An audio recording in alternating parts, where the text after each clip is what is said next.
Japan के नाम का मतलब होता है सन ओरिजिन। जापान को land of the rising sun भी कहा जाता है। जापान एक ऐसा देश जिसके पास ना ज्यादा नेचुरल रिसोर्सेस हैं, ना ही एग्रीकल्चर एरिया है। जापान का 70% एरिया माउंटेनियस है। वर्ल्ड के 10% एक्टिव वॉल्केनोस जापान में है। जापान में आए दिन अर्थक्वेक आते रहते हैं। जापान दुनिया का एकमात्र ऐसा देश है जिसने न्यूक्लियर डिस्ट्रक्शन को झेला है। पर इतनी प्रॉब्लम्स के बाद भी जापान आज वर्ल्ड की टॉप डेवलप कंट्रीज में आता है। पर पिछले 20-30 सालों से जापान की इकोनॉमी एक जगह पे ठहर सी गई है। 1995 में जापान की नॉमिनल जीडीपी 5.4 ट्रिलियन डॉलर्स थी और 2021 में भी जापान की जीडीपी 5.4 ट्रिलियन डॉलर्स ही है। तो आइए जानते हैं जापान की इकोनॉमी राइज से लेकर उसके डाउनफॉल के बारे में। तो नमस्कार दोस्तों, स्वागत करते हैं आपका चार्जिंग पॉइंट हिंदी में। दोस्तों, आज के इस वीडियो में हम बात करेंगे जापानीज इकोनॉमी के बारे में, उसके पास्ट के बारे में, प्रेजेंट सिचुएशन के बारे में, जीडीपी के बारे में, ग्रोथ रेट के बारे में, और फिर जानेंगे जापानीज इकोनॉमी का फ्यूचर कैसा होगा। तो जुड़े रहिए आप इस वीडियो के साथ। दोस्तों, मैं ऐसे ही एजुकेशनल टॉपिक पे बात करता हूँ, तो अगर आपको मेरा काम पसंद आता है तो अब आप मुझे सपोर्ट कर सकते हैं पेट्रियन और यूट्यूब में ज्वाइन बटन के थ्रू। और अब आप मुझे फेसबुक, इंस्टाग्राम, ट्विटर में भी फॉलो कर सकते हैं और मेरी वीडियोस को वहाँ पे भी शेयर कर सकते हैं। दोस्तों, अगर आपको एडवांस MS एक्सेल सीखना है तो मैं आपको 1475 रुपए का कोर्स फ्री में दे सकता हूँ। और अगर आपको financial market, share market, mutual fund के बारे में जानना है तो मैं आपको 4720 रुपए का कोर्स फ्री में दे सकता हूँ। दोनों कोर्सेज की लिंक डिस्क्रिप्शन में दी गई है। जापान की इकोनॉमिक हिस्ट्री की शुरुआत होती है एडो पीरियड से, जिसको शोगुन एरा भी बोलते हैं, जो 1603 से 1868 तक था। एडो पीरियड में जापान पूरी दुनिया से आइसोलेटेड था, किसी के साथ ट्रेड नहीं करता था, सिर्फ अपने आर्ट्स एंड कल्चर पे ही फोकस करता था। जापान में आज भी एडो पीरियड में बनाई गई कुछ चीजें मौजूद हैं, जैसे कि रोड्स, वाटर ट्रांसपोर्टेशन रूट्स। पर फिर 1868 से जापान में मेजी पीरियड की शुरुआत होती है। इस पीरियड को जापान का गोल्डन पीरियड माना जाता है। मेजी पीरियड में जापान के अलग अलग किंगडम्स को एक किया गया, अलग अलग किंगडम्स की आर्मी को एक किया गया, इंडस्ट्रियलाइजेशन पे फोकस किया गया, इकोनॉमिक ग्रोथ पे फोकस किया गया, जिससे कुछ सालों में ही जापान एशियन रीजन में एक पावरफुल देश बन गया। और फिर जापान के अंदर घमंड आ गया। जापान ने ईस्ट एशिया रीजन में तबाही मचा दी। चाइना कोरिया में खूब मारकाट मचाई, रशिया तक को युद्ध में हरा दिया। अभी आप लोगों को जापान बहुत ही शांत देश लगता है, पर अगर आप जापान की हिस्ट्री पढ़ेंगे तो आपको समझ में आएगा कि पुराना जापान आज के जापान से बिल्कुल ही अलग था। ताकतवर, बेरहम, घमंडी, ऐसा था ओल्ड जापान। आजकल चाइना जो साउथ चाइना सी में बदमाशी कर रहा है, वो सिर्फ जापान के शांत होने की वजह से कर रहा है। जिस दिन जापान का दिमाग घुमा तो फिर वो चाइना की बहुत ही आराम से बैंड बजाएगा। जापान सोया हुआ शेर है। जापान ने वर्ल्ड वॉर 2 में यूएस तक की बैंड बजा दी थी। वो तो यूएस के पास न्यूक्लियर बॉम्ब था। अगर यूएस के पास न्यूक्लियर बॉम्ब नहीं होता तो आज कहानी ही कुछ और होती। जापान ने वर्ल्ड वॉर 2 में सब कुछ गवा दिया था। दुनिया ने मान लिया था कि अब जापान खत्म हो गया है, पर ऐसा कुछ नहीं हुआ। कहते हैं ना, मन के हारे हारे, मन के जीते जीत। न्यूक्लियर अटैक के बाद यूएस को अपनी गलती का एहसास हुआ और उसने जापान के साथ दोस्ती करने के लिए हाथ आगे बढ़ाया और जापान ने यूएस की दोस्ती एक्सेप्ट कर ली। इस दोस्ती से दोनों देशों को फायदा होना था। यूएस को एशिया में रिलायबल पार्टनर मिल गया। इसके अलावा थर्ड वर्ल्ड वॉर ना हो और न्यूक्लियर अटैक के बाद जापान एक कम्युनिस्ट देश ना बन जाए, इसलिए भी यूएस ने जापान के साथ दोस्ती की थी और जापान से कहा था कि आप कोई भी प्रॉपर आर्मी नहीं बनाएंगे और अगर फ्यूचर में कोई देश जापान पे अटैक करता है तो यूएस जापान की रक्षा करेगा। इसीलिए इतनी टेक्नोलॉजी होने के बावजूद जापान के पास आज भी कोई भी न्यूक्लियर वेपन नहीं है। वहीं जापान ने यूएस के साथ दोस्ती इसलिए एक्सेप्ट की क्योंकि जापान को पता था कि यूएस के पास पैसा है, टेक्नोलॉजी है और एक बहुत बड़ी मार्केट है। वर्ल्ड वॉर 2 को जापान ने एक लेसन की तरह लिया और रोने धोने के बजाय अपने काम पे ध्यान दिया। जापान ने अपनी मिलिट्री एक्सपेंसेस को कम किया और अपना पूरा फोकस इकोनॉमिक डेवलपमेंट में लगा दिया। 1960s में जापान की एवरेज इकोनॉमिक ग्रोथ रेट 10% थी, 1970s में 5%, 1980s में 4%। 1980s के एंड तक जापान एक लो वेज इकोनॉमी से हाई वेज इकोनॉमी बन गया था।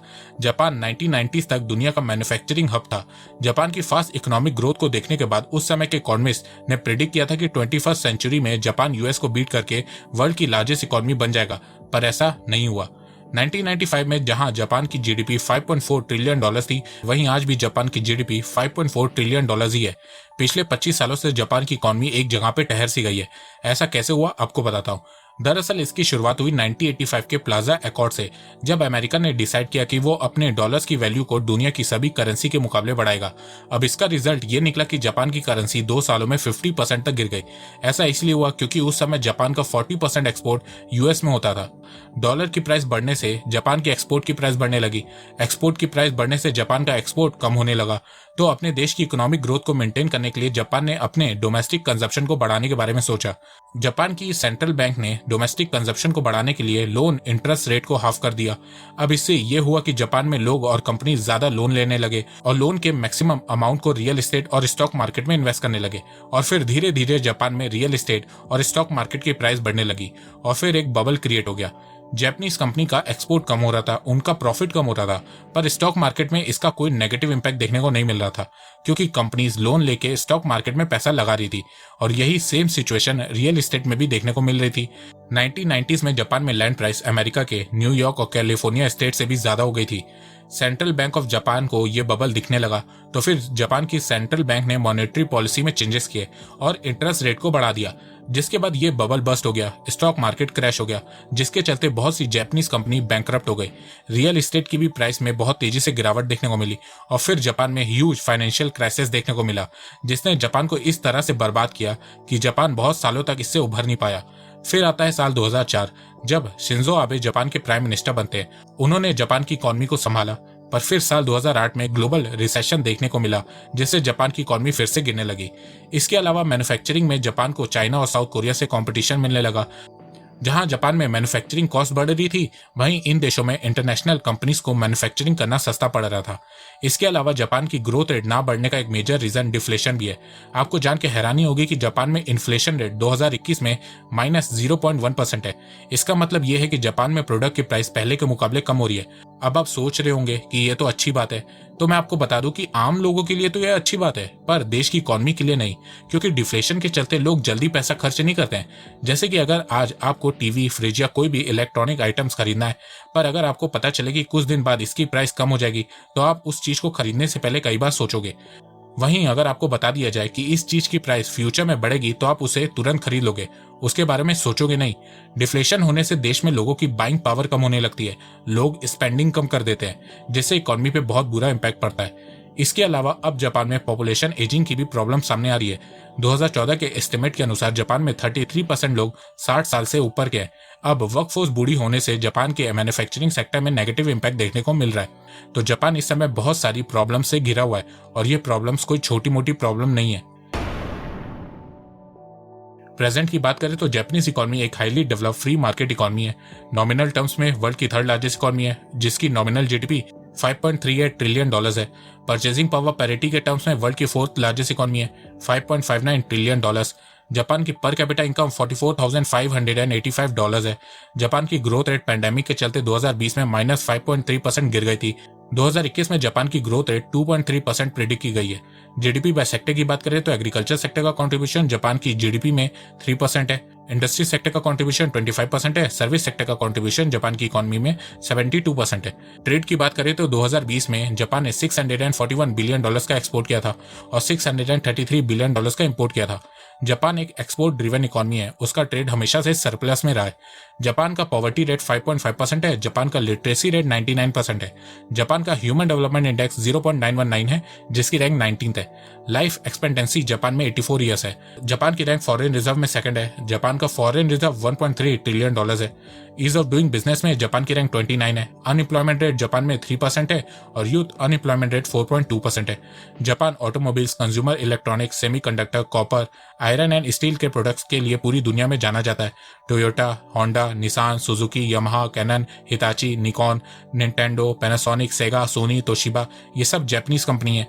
Japan world most innovative countries में गिना जाता है, वो इसलिए क्योंकि जापान कभी भी क्वांटिटी पे वर्क नहीं करता है, क्वालिटी पे वर्क करता है। चाइना, साउथ कोरिया, ताइवान से बढ़ते कंपटीशन के चलते जापान अब हाईटेक एंड प्रीशियस गुड जैसे कि optical instrument, hybrid vehicles and robotics की मैन्युफैक्चरिंग पे फोकस कर रहा है। जापान हमेशा से आगे की सोचता है। फॉर्च्यून ग्लोबल 500 में जापान की 53 कंपनीज हैं। जापान अपने एफिशिएंट पब्लिक ट्रांसपोर्टेशन के लिए भी पूरी दुनिया भर में जाना जाता है।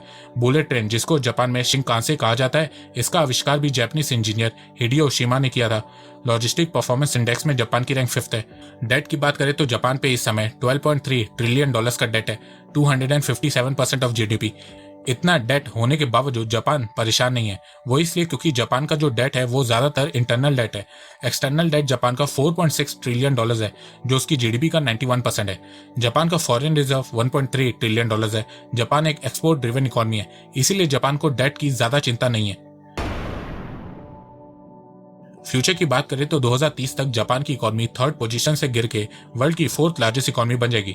3rd पोजीशन पे भारत आ जाएगा।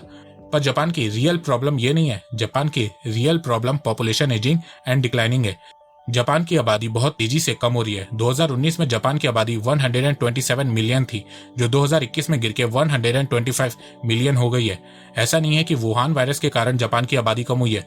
जापान की पॉपुलेशन लगातार 9 सालों से कम होती जा रही है। जापान की आबादी गिरने से जापान में लेबर फोर्स की प्रॉब्लम बढ़ रही है। जापान के पास बहुत ही high skilled and educated workforce है, पर अब वो वर्कफोर्स बूढ़ी होती जा रही है। 2014 के एस्टिमेट के हिसाब से जापान में 33% लोग 60 साल से ऊपर के हैं। अभी 2021 में यह 36 से 38% हो गया होगा। जहां एक और जापान की वर्कफोर्स बूढ़ी होती जा रही है, वहीं दूसरी तरफ जापान के लोग बच्चे पैदा नहीं कर रहे। ऐसा इसलिए क्योंकि पिछले कुछ सालों में जापान के कल्चर में बहुत चेंजेस देखने को मिले हैं। लोग पैसे कमाने में बिजी हैं, फैमिली के लिए टाइम नहीं है, कम शादी हो रही है। जापानीज लोग कैरियर के साथ कॉम्प्रोमाइज नहीं करते हैं, हाई स्टैंडर्ड ऑफ लिविंग चाहते हैं। इन्हीं कारणों की वजह से जापान में बच्चे कम पैदा हो रहे हैं। जापान में फर्टिलिटी रेट बहुत कम है। दुनिया में लोएस्ट फर्टिलिटी रेट में जापान का नाम आता है। जापान में 1.4 बर्थ पर वुमेन है। अगर किसी भी देश को अपनी पॉपुलेशन स्टेबल रखनी होती है तो उस देश में फर्टिलिटी रेट 2.1 होनी चाहिए। मतलब अगर किसी देश की पॉपुलेशन 10 करोड़ है और अगले 10 साल तक 10 करोड़ ही रखनी है तो फर्टिलिटी रेट 2.1 होनी चाहिए। अगर फर्टिलिटी रेट 2.1 से कम होती है तो पॉपुलेशन डिक्लाइन करना स्टार्ट कर देती है। जापान की फर्टिलिटी रेट तो 1.4 है। अगर ऐसे ही चलता रहा तो जापान की पॉपुलेशन 2040 तक 107 मिलियन हो जाएगी और 2050 तक 97 मिलियन हो जाएगी, जिसमें सिर्फ 24% लोग जवान होंगे। अब इस प्रॉब्लम से निपटने के लिए जापानीज गवर्नमेंट अपने देश की आबादी को बढ़ाने पे बहुत फोकस कर रही है। जापानीज गवर्नमेंट ने 2025 तक जापान की फर्टिलिटी रेट को 1.4 से 1.8 तक ले जाने का टारगेट सेट किया है और इसके लिए जापानीज गवर्नमेंट ने बहुत सारे इंसेंटिव स्कीम लॉन्च किए हैं। पर जापान की आबादी बढ़ ही नहीं रही है, तो अब जापानीज गवर्नमेंट इमिग्रेशन के बारे में भी सोच रही है। तो अब देखना यह है कि जापान अपनी ये प्रॉब्लम को कैसे सॉल्व करता है, क्योंकि अगर ये प्रॉब्लम जापान ने सॉल्व नहीं की तो धीरे धीरे जापान में लोग और बूढ़े होते जाएंगे, जिससे जापान में वर्कफोर्स की कमी हो जाएगी और इससे जापान की इकोनॉमी पे बहुत बुरा इम्पैक्ट पड़ेगा। तो दोस्तों, मुझे लगता है कि अब आपको सब समझ में आ गया होगा। तो अगर आपको ये वीडियो पसंद आए तो आप इस वीडियो को लाइक कीजिए और अब आप मुझे सपोर्ट भी कर सकते हैं पेट्रियन और यूट्यूब में ज्वाइन बटन के थ्रू। एक बात मैं कहना चाहता हूँ, आप जितनी मेरी वीडियोस को शेयर करेंगे उतनी ही रीच मेरी बढ़ेगी और उतने ही लोग मेरे से जुड़ेंगे। तो वीडियो को शेयर करना, चैनल को सब्सक्राइब करना बिल्कुल भी मत भूलिएगा। मैं ऐसे ही एजुकेशनल वीडियोस लाता रहूंगा आप लोगों के लिए। तो अभी तक के लिए बस इतना ही। धन्यवाद। जय हिंद, जय भारत।